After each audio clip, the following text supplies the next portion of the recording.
Ya, oke guys. Assalamualaikum. Balik lagi dengan Jaki ya guys. Hari ini tanggal 5 November pukul 19:38. Gua selalu mau bahas soal Astra ya. Setiap kuartalnya. Karena gini, lu kalau melihat Astra udah nggak bisa melihat satu segmen guys. Karena pada dasarnya ya, Astra ini sebenarnya sudah bertransformasi menjadi perusahaan investasi guys. Kayak gitu. Jadi kita harus ngelihat nggak cuman dalam satu segmen, tapi ngelihat dari berbagai segmen, apa yang dilakukan oleh segmen-segmennya, kemudian bagaimana pertumbuhannya, dan apa yang dilakukan oleh Astra International itu sendiri untuk meningkatkan pendapatan atau revenue dari setiap segmennya. Gue coba kilas flashback dulu ya guys ya. Dari tahun 2018 itu dulu yang mendominasi adalah otomotifnya. Itu sebanyak 44%. Kelihatan ya guys ya. Alat beratnya cuma 35%. Kemudian tahun 2019 masih otomotifnya sebesar 44%. Cuman porsinya sudah berkurang jadi 44,20%. Kalau dibandingkan dengan total seluruh pendapatan. Tahun 2020 ya, otomotifnya 38%. Menurun. Yang naik jasa keuangannya, agribisnisnya naik. Ya, alat berat dan tambang serta konstruksi dan energi ada di sini nih, di segmen ini. Tadi kita ingat ya bahwa otomotif itu porsinya 44 persenan, lebih dari 40%. Nah, di tahun 2021 alat beratnya masih 34%. Alat berat, tambang, energi, otomotifnya 40%. Lama-lama di tahun 2022 dan tahun 2023 serta tahun 2024 nih, kuartal 1, kuartal 2, kuartal 3, tahun 2022 justru alat berat dan tambangnya serta energi itu yang lebih besar karena dia mencapai 41%. Ini tahun 2022. Tahun 2023 alat berat tambangnya di angka 40%. Jadi yang tadinya 44% sekarang mulai konsisten nih. Memang di tahun 2021, 2022 dan 2023 itu ini ditopang oleh kenaikan harga komoditas. Ya, UNTR-nya itu. Cuman di tahun 2024 ya, sepanjang kuartal 1, kuartal 2, kuartal 3 kita lihat lagi otomotifnya 42%, 40%, 40%. Tapi alat berat tambang mineral, emas, konstruksi dan energi lainnya, si UNTR itu ya, itu konsisten di angka 40%. Kenapa seperti itu? Ya karena udah banyak yang dilakukan UNTR. Kita kan tahu perjalanannya UNTR. Dia akuisisi tambang, kemudian dia masuk ke nikel, dia ada emasnya juga. Kemudian Pama Persadanya juga kontraktor tambangnya pendapatannya meningkat dan lain-lain. Jadi kita harus lihat apa yang dilakukan oleh masing-masing segmennya. Dalam beberapa tahun belakangan, ini kita ngomongin Astra International tapi mau nggak mau nyerempet-nyerempet ke United Tractor ya. Dalam beberapa tahun belakangan, memang yang difokuskan kalau gue melihat di alat berat, tambang, energi, konstruksinya ini nih, di sininya. Makanya pendapatannya yang tadinya mondar-mandir di angka 30%, ya sekarang ada di angka 40%-an rasionya. Nah, sekarang kita lihat, kalau dari pendapatan, sebenarnya yang paling bisa dikembangkan lagi, ingat ya guys ya, itu dalam waktu 2018 sampai tahun 2024, itu butuh waktu 6 tahun, sampai akhirnya si alat berat, segmen alat berat tambangnya itu bisa konsisten sama seperti otomotif 40% itu.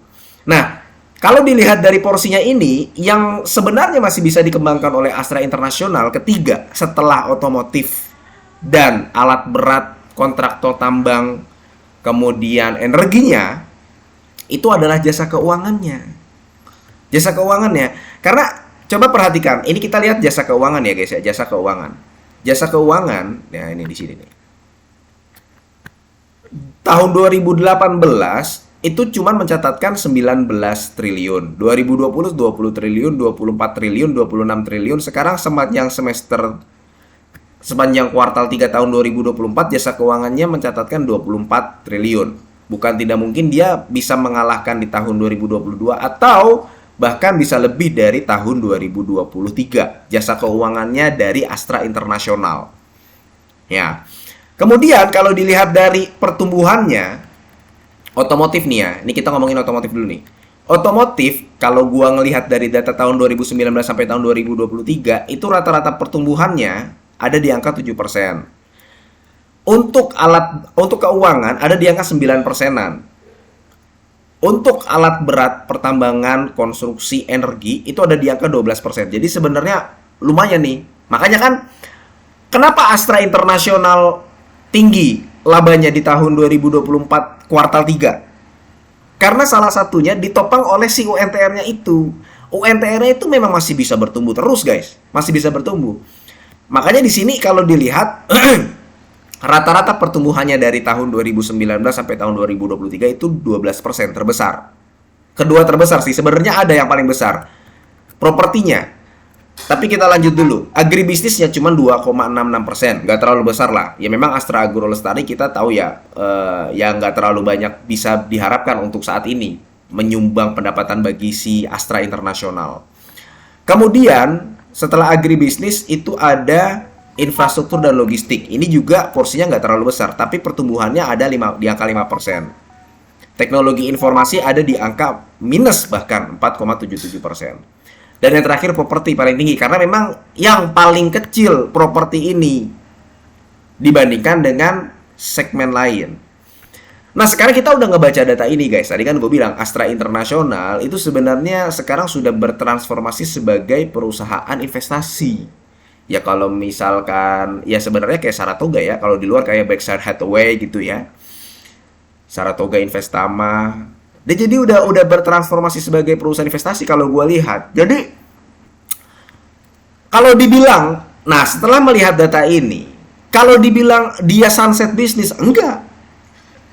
Cuman memang karena dia perusahaan yang berbagai macam segmen, sehingga nanti ketika segmennya ini naik, yang lain turun. Ketika segmen yang lain turun, yang lainnya menopang. Jadi modelnya begitu guys.